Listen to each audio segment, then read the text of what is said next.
They talk shit on Dom. I love it. Yeah, does that get old? No, no. Not at all.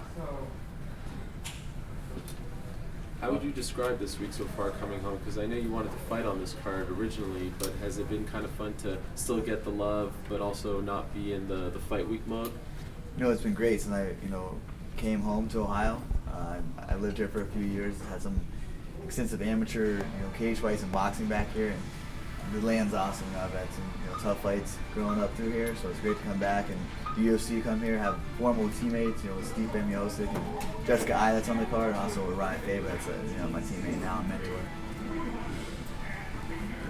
Faber has been pumping you up all week. I mean, even when he loses, he's talking about you. At the media day, he's talking about you. Do you notice that stuff, and what does that do for your confidence when you hear him doing that?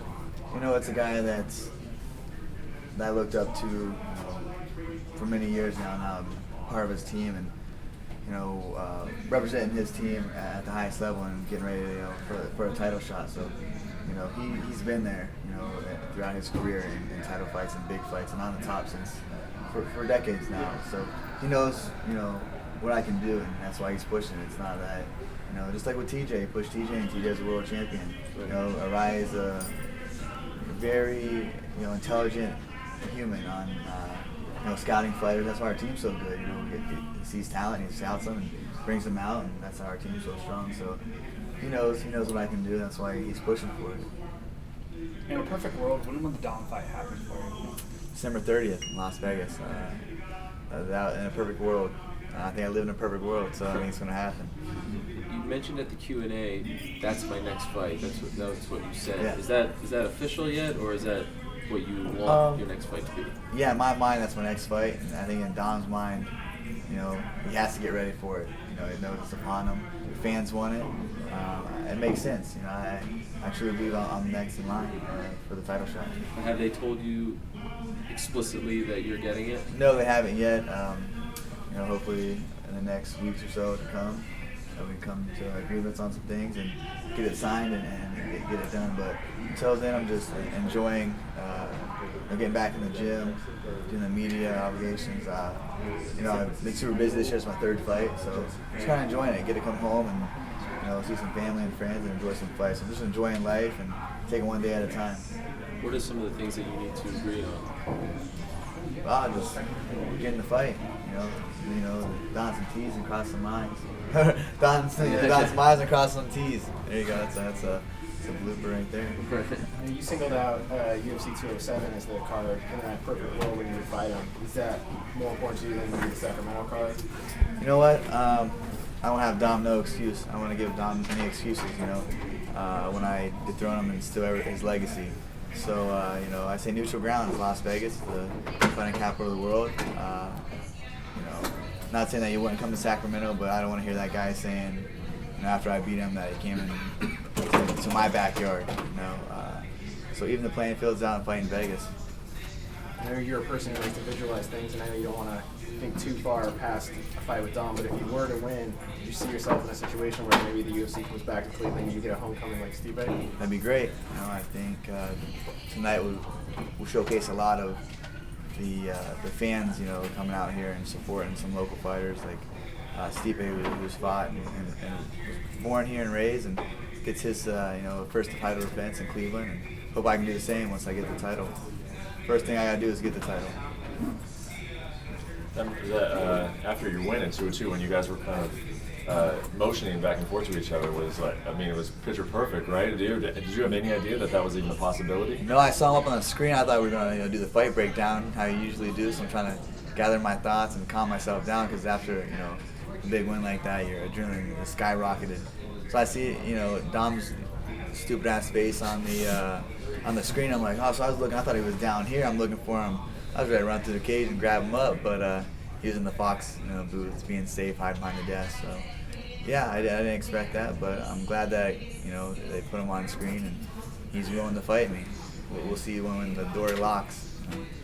What's the biggest lesson that Urijah Faber's taught you since you've trained with him? Biggest lesson?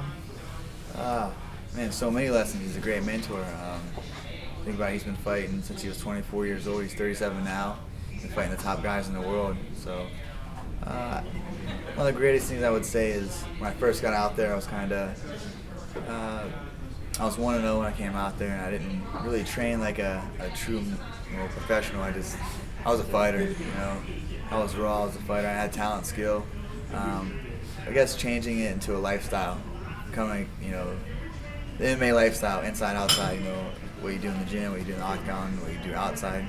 So I think that was the biggest change, is just being the lifestyle of becoming a mixed martial artist rather than just a fighter. And obviously he's been very successful on the marketing side of things. Has he taught you about that as far as like being able to trash talk and how you present yourself to make yourself a star?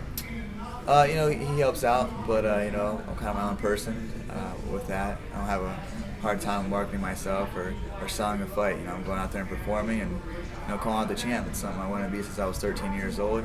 So I know I have to go out there and perform, and everything else will fall into place. One thing that came out after your little run-in with Dom at 202 in the backstage area was there was some footage, and I saw that Daniel Cormier got in between you two. If Cormier didn't get in between you two, do you think something would have happened? Oh, double-legged him on his head, for sure. He was scared, he wants to say what he can see that he has that fox position, so he can run into the media right away and say this. And I just went up to him, I saw him, and I just want to let him know that I'm gonna knock the K out, and then you're next. You want to talk shit in the media and act like we're cool. We saw each other. What's up, dude? I don't play that. You want to talk shit in the media and bring it personal. So I just let him know that I'm gonna handle Takea, and then he's next. So I just let him. This is a little warning shot that what's coming next for him. And how would you describe the mood at Alpha Male these days? You doing amazingly well, Paige getting back on track with that. It seems like the coaching situation has kind of really, fallen into place. Justin's doing great. Like, do you feel like you guys are over that little tumultuous period with the guys leaving? Do you feel like you're in a groove again? Yeah, you got to think that we got some turmoil, with coaches leaving, anything leaves, any program, any sport, college football or anything, a coach leaves that's been there for a year or two, or however long Dwayne was there. I don't really know. But, you kind of got to find your groove, find your fix, and we were searching for it in all the wrong places. We were bringing coaches in that, didn't really mesh with our style or our attitude or how we enjoy life out there, and we train hard. So we were looking for it all the wrong places, and we had it right there. We had it inside our walls. We had Danny Castillo, 20+ UFC vet, or Zuffa vet. Chris Holdsworth, undefeated fighter, UFC fighter, and Justin Buckles. We had it all in our walls. We were going out searching for something, trying to find the missing puzzle, and we had it right there the whole time. So once they stepped up and became the coaches, it's been amazing. It feels awesome. Every day I go in there, I'm excited to learn, get better, train hard. I know that those guys are all ex-UFC fighters, so I know that they're not going to get us ready to perform at the highest level where we're at now. I think that's why you're seeing so much success, because they know what it takes to get us there and keep us there. When you do fight Dom, how do you visualize the fight going down? A lot of people say it's power versus speed. And that's speed. Call him speedy because he runs and he does cool footwork, but he's fought a lot of fighters that doesn't have an extensive background in boxing as I do, and that's a lot of stand up where he likes to go. Learning how to cut off the cage is a huge thing a lot of these fighters don't know how to do. That's why I can get away with that broken movement and the unorthodox movement, because they don't know what he's doing in there. I've had plenty of experience in stand up to be able to learn how to cut off the cage, fight southpaws, fight lanky dudes, just all that. So I don't think that these fighters that he's fighting on the stand up part know how to cut off the cage. When he switches or when he's doing all that footwork, what they need to do, their head hunting. And I know that I have the power, but I also have the speed. I don't think he's fought anyone that has had both. He's fought some fighters that had speed, but they don't have power. I possess both. So how do you see it playing out if you guys do? No, knocking him out. I said with the Thomas Almeida fight, I said, I'll knock him out in the first round. And I said with the Takea fight, the first big shot that I landed, that he'd crumble. And I believe myself. I work hard, dedicate myself to this, and I believe in my dreams that I have, throughout the whole camp. And I've been having this dream of knocking Dominick out since I was a teenager. And I've probably faced him a million times in my head. I'll tell you what, I'm 1,000,000-0 against him. You always take an early knockout, but do you think that there would be any value in one of your fights going a little longer, especially if you get signed into a 5-round fight? Yeah, I think it'd be funny to go out there and beat Dom in his fighting style.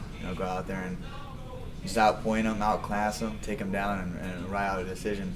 But we all know that's not going to happen. I'm going to go out there and really impose my will on him. And like I said, he's built a legacy of being one of the greatest bantamweight fighters ever, to fight. And I'm prepared to take everything from him. Do you believe he's the second best bantamweight, or is he just a guy who's just at fortunate matchmaking? I think that, the injuries played a part of him, being at the top so long. I don't think that if he stayed active that he would, be like this. He's let his body heal. Obviously, knee injuries are pretty hard to come back from, and I applauded him for that. But in the same sense, I don't think that if he was fighting the top guys over the past 5 years, or whatever his layoff was, that he would be on top. It's a different sport in there now, and like I said, fighters like me, young hungry fighters, are on the upward, and I don't think that he's ready for something like that. Thanks, guys.